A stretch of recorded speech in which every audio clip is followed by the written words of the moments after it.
રાવણ રડી પડ્યો, ખૂબ રડે છે. ઇન્દ્રજીતે કીધું, પિતા ચિંતા નહીં કરશો, કાલે મારું યુદ્ધ જોજો. હજી દેવતાઓના જે વરદાનો મળ્યા છે એનો મેં ઉપયોગ ક્યાં કર્યો?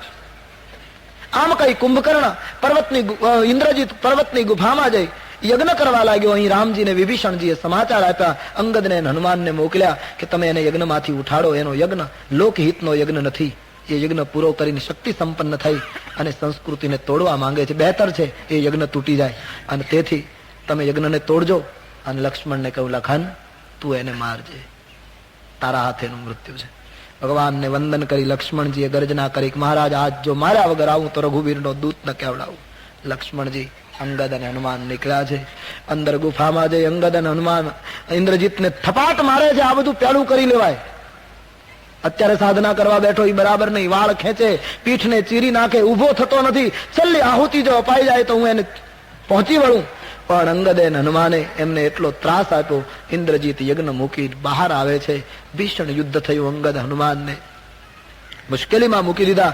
અને લક્ષ્મણજીની સામે જયારે સંઘર્ષ થયો, પ્રબળ મેઘનાદ તો બહુ પરાક્રમ કરે, ખૂબ માયા તણી જાળ બાંધે, પછી જાળ સહિત ઉડાડવા શેષાય કાન લગ બાણ સાધે.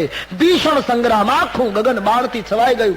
પણ યુછળે નાદ જેમ બાણ યસમાનમાં, તેદી અધર ધણબાજજી શીશ જુડે.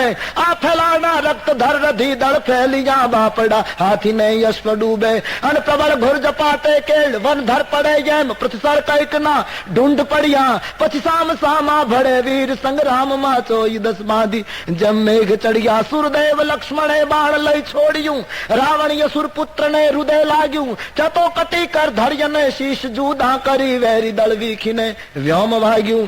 મહાત્માઓ વર્ણન કરે છે, કવિઓનું વર્ણન છે, ભયંકર યુદ્ધ થયું. દેવતાઓએ પ્રાર્થના કરી, પ્રભુ હવે મારી નાખો. અને લક્ષ્મણજીને થયું, આ પાપીને મેં ખૂબ રમાડ્યો. મૃત્યુનું બાણ ફટકાર્યું. ઇન્દ્રજીતને બાણ વાગતા ધરતી ઉપર પડ્યો. પણ તુલસી કહે, એક કામ બહુ સરસ કર્યું. રામાનુજ કહી રામ કહી, અને અસ કહી છાડે સી પ્રાણ. ધન્ય શક્ર જીત માતુ તવ કહ અંગદ હનુમાન. હે રામ, હે લખન, એમ બોલતો બોલતો ઇન્દ્રજીત મરતી વખતે પ્રાણ છોડે. અસુરના મુખમાંથી છેલ્લી ઘડીએ રામ નીકળ્યું. હનુમાન અને અંગદ ઇન્દ્રજીતને કહે, તારી જનેતાને ધન્ય છે. અંત વખતે તું પ્રભુનું નામ બોલ્યો છે. ઇન્દ્રજીતનું મૃત્યુ થયું. રાવણને સમાચાર મળ્યા. રાવણ ખૂબ દુઃખી થયો છે. હવે રાવણ બચ્યો છે. મંદોદરી સમજાવવાની કોશિશ કરે, પણ માયનો નહીં. કહે, હજી હું ક્યાં ગયો છું? મારું યુદ્ધ હજી કોણે જોયું છે? અને પછી તો રાવણ પોતે રણાંગણમાં આવે છે. કા આજ ધરતીનો ગોળો કૌશલ્યાના પુત્ર વગરનો હશે, અને કા મંદોદરીના પતિ વગરનો હશે. ક્યાં છે? આમ કહીને પોતાના રથને રણના મધ્ય ભાગમાં રોપ્યો છે. ગર્જના ઉપર ગર્જના કરવા લાગ્યો છે. અત્યાર સુધીમાં જેને મારી નાખ્યા છે એના સમાન હું નથી તપસ્વી, તે હજી મારો મુકાબલો નથી કર્યો, એમ કહી નિમંત્રણ આપવા લાગ્યો. ભીષણ સંગ્રામ શરૂ થાય છે. રાવણનું યુદ્ધ તો કયા શબ્દમાં વર્ણવવું? તુલસીદાસજીએ વિપુલ વર્ણન કર્યું છે. પ્રસંગ આવે છે, ભગવાન રામજી રાવણની સામે આવ્યા છે પેદલ. રાવણને રથમાં અને પ્રભુને ખુલ્લા પગે પદત્રાણ વગર જોઈને વિભીષણને થયું કે મહારાજ, રાવણ રથી બિરથ રઘુવીરા, આને કેમ જીતી શકાશે? ભગવાને વિભીષણને કહ્યું, વિભીષણજી, જેનાથી વિજય મળે છે એ તો ધર્મરથ હોય છે. આ લાકડાના કે લોખંડના રથ નથી હોતા. અને જેના જીવનમાં ધર્મરથનું સર્જન થાય છે એ મહાન અજય સંસાર રીપુને પણ જીતી જાય છે. વિભીષણને ઉપદેશ આપ્યો છે. રાવણ જેમ તેમ બોલવા લાગ્યો છે. ભયંકર સંવાદ કર્યો છે. યુદ્ધ શરૂ થાય છે. સારા દિવસમાં બંને પક્ષે પુષ્કળ ખુમારી થઈ છે. ભગવાન રામજીએ રાવણને બાણ ફટકાર્યું. મૂર્છિત રાવણ સારથી લંકામાં લઈ ગયો છે. જાગ્યા પછી સારથી ઉપર ખીજાવા લાગ્યો છે. મને કોણ લઈ આવ્યું છે? કહ્યું, માલિક, આપ મૂર્છામાં હતા. બીજા દિવસનું વળી યુદ્ધ થાય છે. ભીષણ સંગ્રામ ખેલાય છે. રાવણ મરતો નથી. પરમાત્મા 30 બાણ મારે, 10 મસ્તક, 20 ભુજાઓ, પણ નવા નવા મસ્તકો પામે છે, મરતો નથી. ગગન આખું મસ્તકોથી વ્યાપી ગયું છે. ભુજાઓ ઉડ્યા કરે છે. ભૂત પ્રેત પિશાચો ઉભા થયા છે. ગીધડાઓ ઉડે છે. અને આમ લડાઈ કરતા કરતા બંને પક્ષે પુષ્કળ ખુમારી છે. ત્રીજા દિવસે જયારે આવ્યો છે, અપશુકન થવા લાગ્યા છે. મસ્તક ઉપર કાગડા બેસે છે, ગીધ બેસે છે, હાથમાંથી હથિયારો પડી જાય છે, ઘોડાની લગામ તૂટવા લાગી, ચક્રો નીકળવા લાગ્યા, રથના દિશાઓ કંઈક જુદું જ અમંગળ એંધાણ આપવા લાગી છે, મંદોદરીને અપશુકન થવા લાગ્યા છે. કદાચ આજ વિનાશનો દિવસ છે. રાવણ આવે છે, ભયંકર યુદ્ધ કરે છે, ભલભલાને મૂર્છિત કરે છે. તુલસીદાસજી વર્ણન કરે છે, ભગવાન રામજી ભીષણ સંગ્રામ કરી રહ્યા છે, મરતો નથી. ભગવાન મારતા નથી જાણી જોઈને. ભગવાનને ખબર છે એના હૃદયમાં અત્યારે સીતા છે, સીતાના હૃદયમાં હું છું, અને આ વખતે મારા હૃદયમાં 14 બ્રહ્માંડ છે. આ વખતે બાણ મારવામાં આવે તો બ્રહ્માંડનો વિલય થાય. જ્યારે સીતાનું ધ્યાન ચૂકી જાય પછી કંઈક યુક્તિ કરું. બાર બાર પ્રભુ 30 બાણ મારે, રાવણ મરે નહીં. દેવતાઓ પ્રભુને પ્રાર્થના કરે, મહારાજ હવે વિલંબ ન કરો. વિભીષણની સામે પ્રભુએ જોયું છે. વિભીષણે પ્રભુને કહ્યું, મહારાજ હવે હદ થાય છે, હવે મારી નાખો. બોલે આ મરતો નથી, કઈ રીતે મારું? ત્રિભુવનને મારી શકે ભગવાન? હા, દાસની પરીક્ષા કરે છે ભવાની, નહીતર કાળ મૃત્યુ પામે ઈશારાથી. એ વખતે વિભીષણ, અને આમ પણ જ્યાં સુધી સાધક એમ ન કહે કે તમે મોહને મારી નાખો, ત્યાં સુધી પ્રભુ બાણ ચડાવતા નથી એના નાશનું.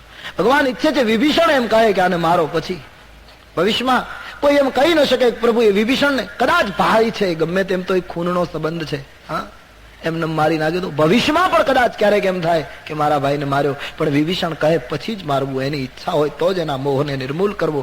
માટે જયારે વિભીષણે કહ્યું કે પ્રભુ એની નાભીમાં પિયુષ છે, ત્યાં બાણ ફટકારો. ગુલાબના ફૂલ તોડવાથી ગુલાબના ફૂલ તૂટે પણ છોડ નાશ ન પામે, બીજે દિવસે બીજું ગુલાબ ઉગે. એમાંના માથા કાપવાથી આ મોહના માથાઓ તો નવા નવા નીકળ્યા જ કરશે. મોહના જે જન્મ જન્મના સંસ્કારનું કેન્દ્ર નાભી છે, એ નાભીના મૂળમાં બાણ મારો. ગુલાબનું મૂળ ઉખેડી નાખો છોડનું, તો ગુલાબ ખીલતા બંધ થઈ જાય. પ્રભુને કહ્યું એની નાભીમાં પિયુષ છે. આ સંસ્કૃતિને ધન્ય બનાવવા માટે ભારત વર્ષની નદીઓ રાક્ષસોએ લાલ કરી નાખી હતી, અને પુનઃ મૂળ સ્વરૂપમાં લાવવા માટે અર્ધો હિન્દુસ્તાન સાધુ સંત ના હાડકાઓથી ભરી દીધો તો આ પાપીઓએ એ ભૂમિને પવિત્ર કરવા માટે, ગાયોની કતલ અટકાવવા માટે, મંદિરો અને વેદ પુરાણની સંસ્કૃતિને પુનઃ એના મૂળ જગ્યાએ મૂકી દેવા માટે પૂર્ણાવતાર ભગવાન પરમાત્માનો આ અવતાર જે થયો છે, લૌકિક લીલા કરી રહ્યા છે. એ ભગવાન આજ રાવણના વિનાશ માટે 31 બાણ સારંગ ઉપર જયારે ચડાવી અને દોરીને ખેંચે છે, આખા બ્રહ્માંડમાં કડાકા થવા લાગ્યા, શિખરો તૂટવા લાગ્યા, સમુદ્ર ખળભળવા લાગ્યો છે, મહાત્માઓના ધ્યાન ભંગ થવા લાગ્યા, નદીઓના વહેણ બદલવા લાગ્યા છે, આકાશના તારાઓ અથવા તો આકાશનો સૂરજ કદાચ નીચે પડી જશે આવી ભીતિ સેવાવા લાગી. ચારે બાજુ વાતાવરણ બિલકુલ મગન બની ગયેલું. જ્યારે પરમાત્માએ બરાબર ધરતી ઉપર પગ ટેકાવી અને પ્રતંચાન ખેંચી છે, રાવણ સમજી ગયો કે આમાં મારું મોત લાગે છે.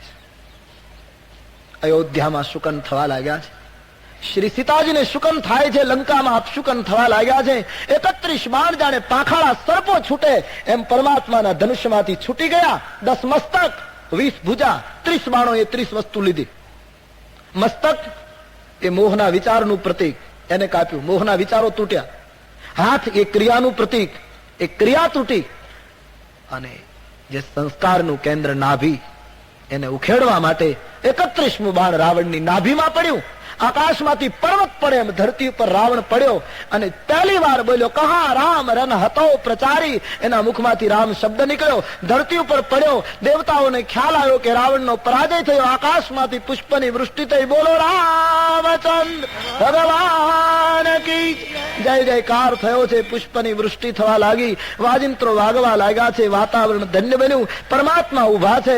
રાવણનું તેજ ભગવાનના સ્વરૂપમાં લીન થતું જોયું. દેવતાઓને બધાને નવાઈ લાગે છે.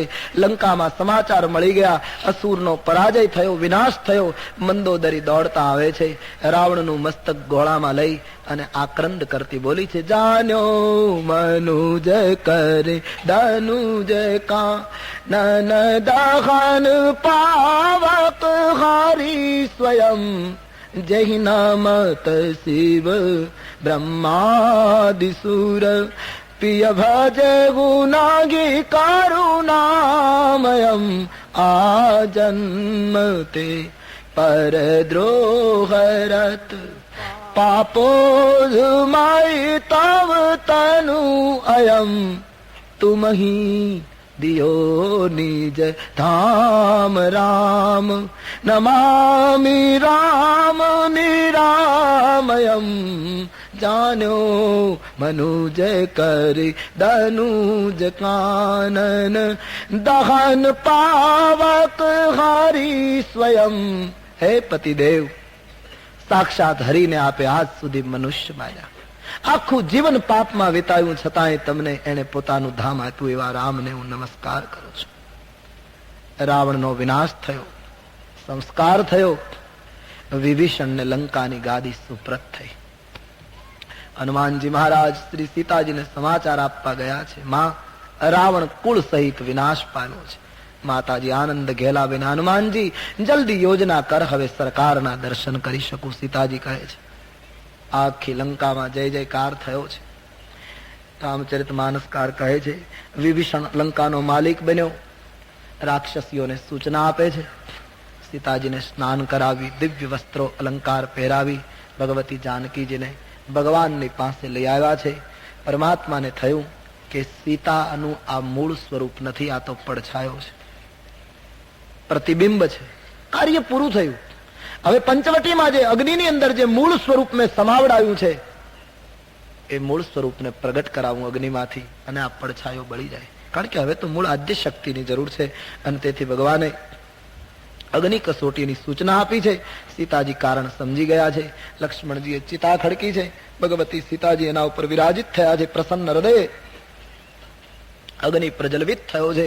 અગ્નિ કસોટી એ ભગવાનને સીતાના ચરિત્ર ઉપર કોઈ શંકા થઈ, અથવા તો કોઈ કસોટી નથી, યા તો કોઈ પહેલી પ્રતીતિ માટે નથી, પણ મૂળ સ્વરૂપ પ્રગટ કરવા માટેની આખી યોજના.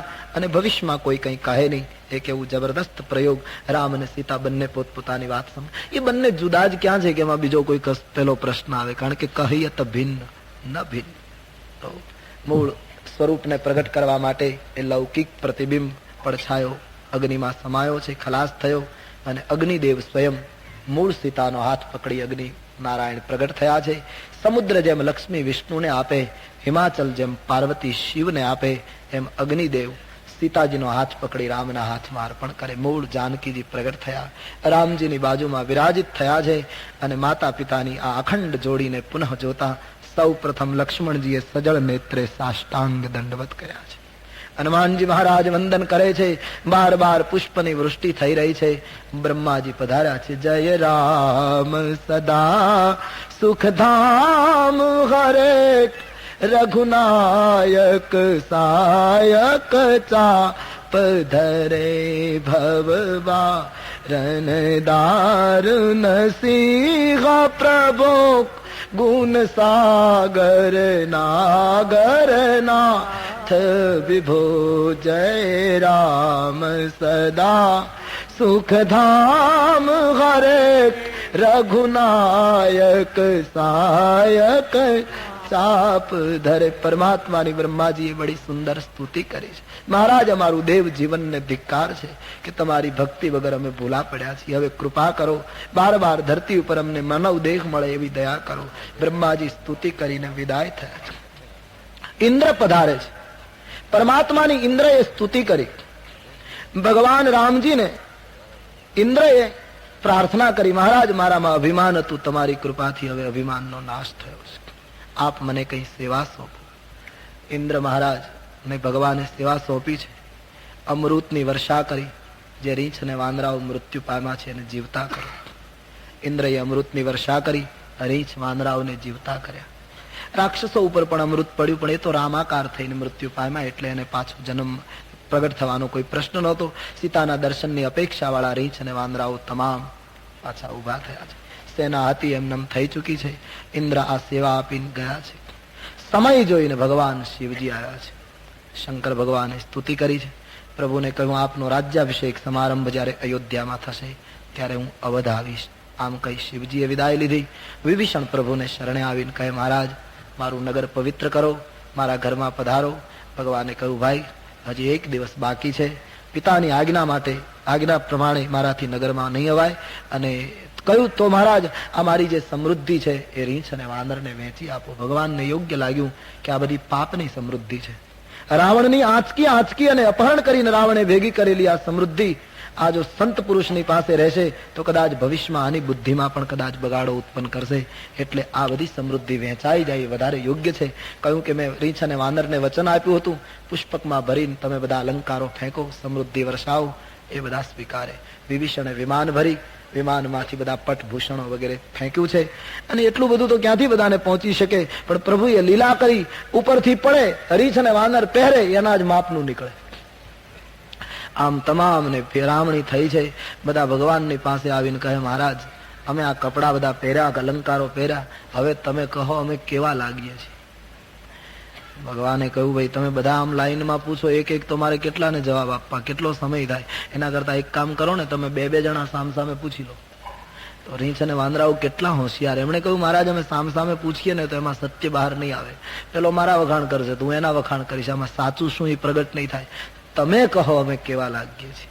સંસારી તો સંસારી એકબીજાના વખાણ કરીને સંતોષ લઈ લે, પણ રામ કહે તમે કેવા લાગો તો સત્ય બહાર આવે. પ્રભુએ કહ્યું, આજ બ્રહ્મા રૂપાળો ન લાગે એટલા તમે મને રૂપાળા લાગો છો. આનંદ થયો છે. બધાને કહ્યું, તમારા બળથી મેં દુશ્મનને માર્યો છે. મહારાજ મચ્છર કોઈ દિવસ ગરુડને મદદ ન કરી શકે, આ તો તમારી કૃપાનું પરિણામ હતું. હવે ક્યાં જઈએ? ભગવાને બધાને આગ્રહ કર્યો છે.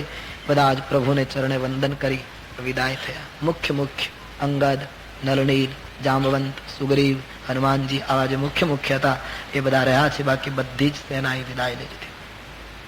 વિભીષણને પ્રભુએ કહ્યું, વિભીષણ હવે જલ્દી કરો, વિલંબ કરી શકાય એમ નથી. હું બેઠો છું લંકાના પાદરમાં, પણ મારું મન અવધ પહોંચી ગયું છે, ભરત પાસે, માં કૌશલ્યા પાસે. અવધ યાદ આવી ગઈ રામજીને. ભરતનું સ્મરણ થતા પ્રભુનું શરીર પુલકિત થવા લાગ્યું. પુષ્પક વિમાન તૈયાર થાય છે. બધાને સાથે મિત્રોને લઈ વિભીષણજી પણ સાથે આવ્યા છે. અને વિમાન લંકાના રણાંગણમાંથી ઉડાન ભરે છે. તુલસીદાસજીએ લખ્યું છે, ચલત વિમાન કોલાહલ હોઈ, ચલત વિમાન કોલાહલ હોઈ, ચલત વિમાન કોલાહલ હોઈ, ચલત વિમાન કોલાહલ હોઈ, જય રઘુબીર કહત સબ કોઈ, જય રઘુબીર कहत सब कोई, जय रघुबीर कहत सब कोई, जय रघुबीर कहत सब. વિમાન નીકળ્યું છે, ગર્જના થવા લાગી છે. બધા રઘુવીરનો જય હો કહેવા લાગ્યા. વિમાનમાંથી પ્રભુ રણાંગણ સીતાને બતાવે છે. અહીં લક્ષ્મણે ઇન્દ્રજીતને માર્યો, અહીંયા ફલાણાએ ફલાણાને માર્યો, પણ રાવણ અને કુંભકર્ણને માર્યા. જ્યાં જે ભૂમિ આવી, પ્રભુએ કહ્યું અહીં રાવણ અને કુંભકર્ણનો વિનાશ કરવામાં આવ્યો. કરતાપણાનો લોપ. વિમાન સેતુબંધનું દર્શન કરતું ત્યાં ઉતર્યું છે. ભગવાન રામેશ્વરજીની પૂજા કરી વિમાન ત્યાંથી પુનઃ આગળ ઉપડ્યું અગસ્ત્યના આશ્રમમાં. પણ આજ મહાત્માઓ નાચે છે. આજ ભારતના સાધુઓ પોતાની કુટિયાને આસોપાલવના તોરણ લગાવી અને નૃત્ય કરે છે.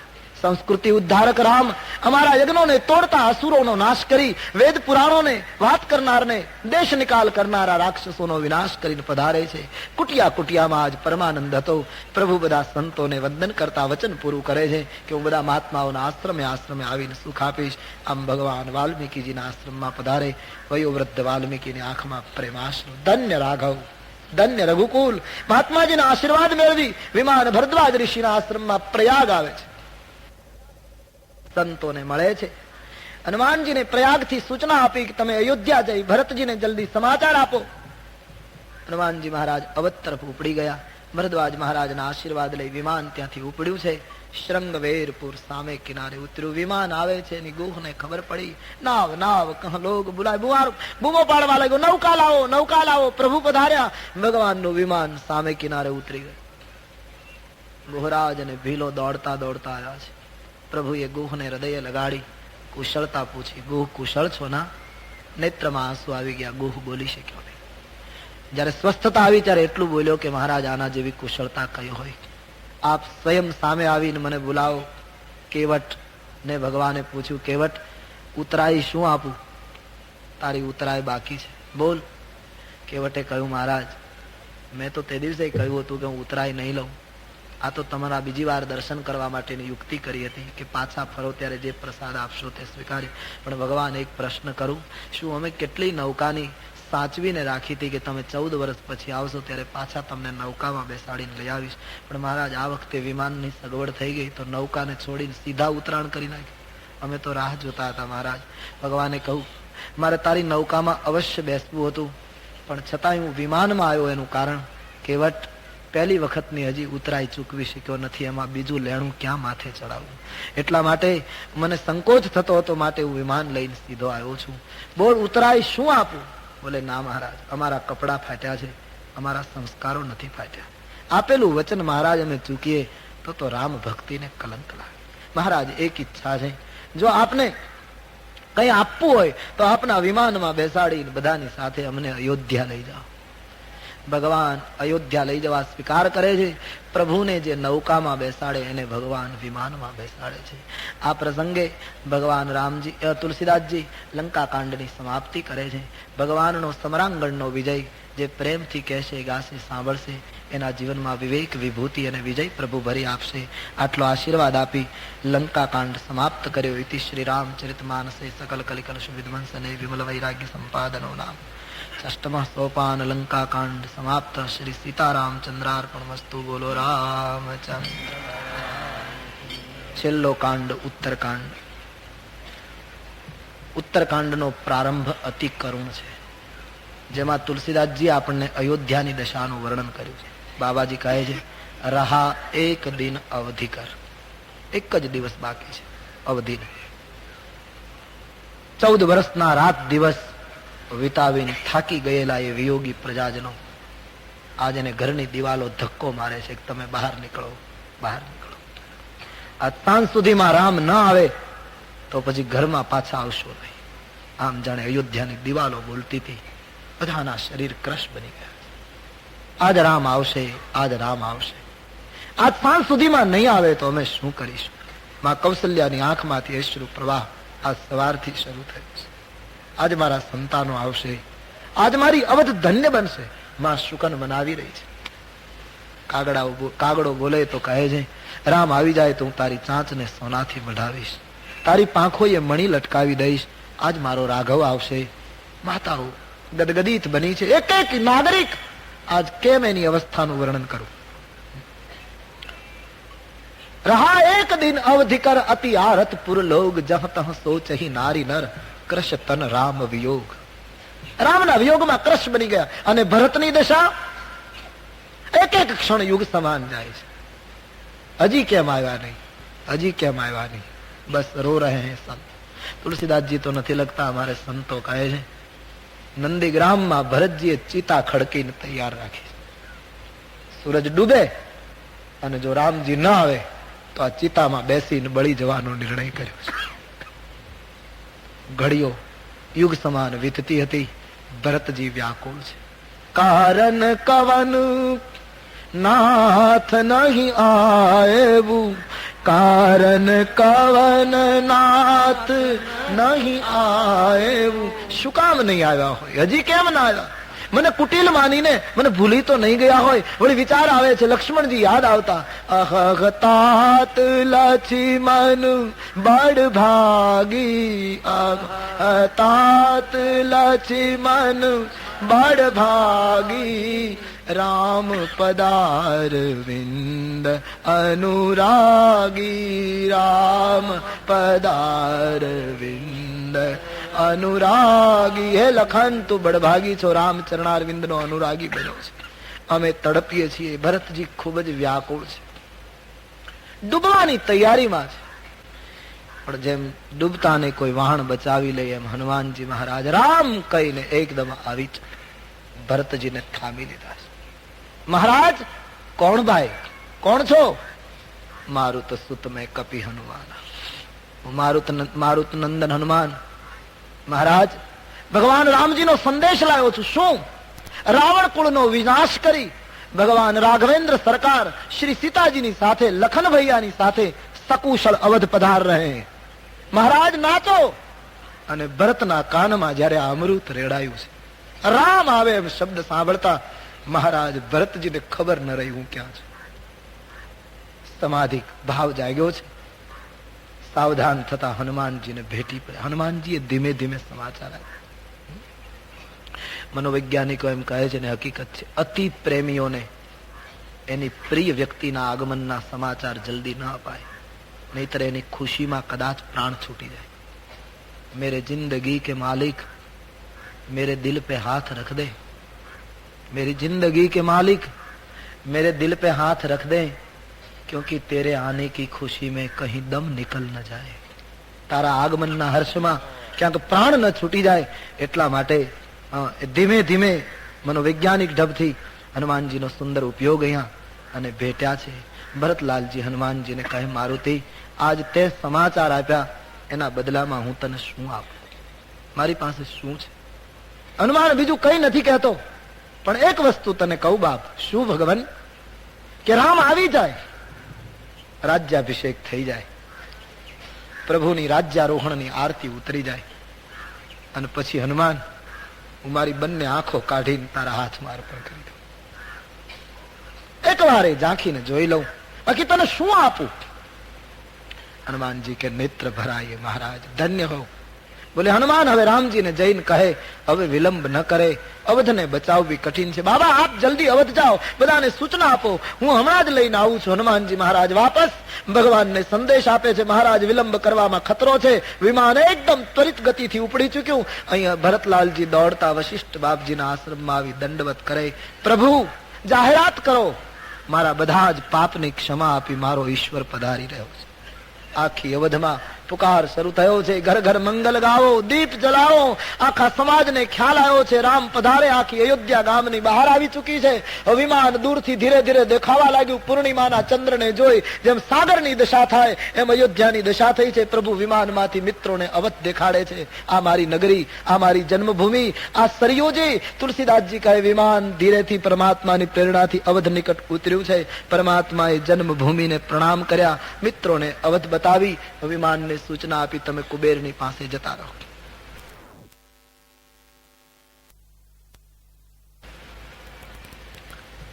અયોધ્યા મારી નગરી છે, વૈકુંઠ કરતા પણ મને પ્રિય છે. ભાઈઓ, અહીંના નિવાસીઓ મને અત્યંત વાલા છે.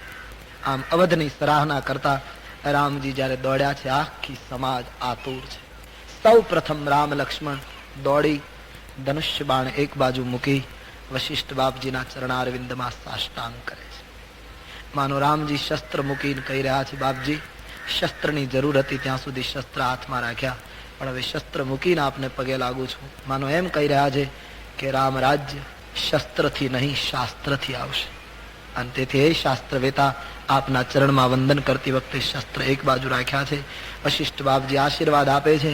આતુર લોકો ઉભા છે. પરમાત્મા રામને થયું છે કે આ બધાને વ્યક્તિગત મુલાકાત નહીં આપું તો સંતોષ નહીં થાય. 14 વર્ષની સાધના પછી એ લોકોનો અધિકાર થઈ ગયો છે સાક્ષાત્કારનો. માટે અમિત રૂપ પ્રગટે એહી કાલા. ભગવાને અનેક રૂપો ધારણ કર્યા, યોગ્યતા પ્રમાણે બધાને દર્શન આપ્યા. ભરતજી પ્રભુના ચરણમાં જયારે પડ્યા અને ભરતને ઉઠાવીને હૃદય લગાડ્યા, ત્યારે અવધવાસીઓ નક્કી ન કરી શક્યા કે બે માંથી વનવાસ કોને હતો.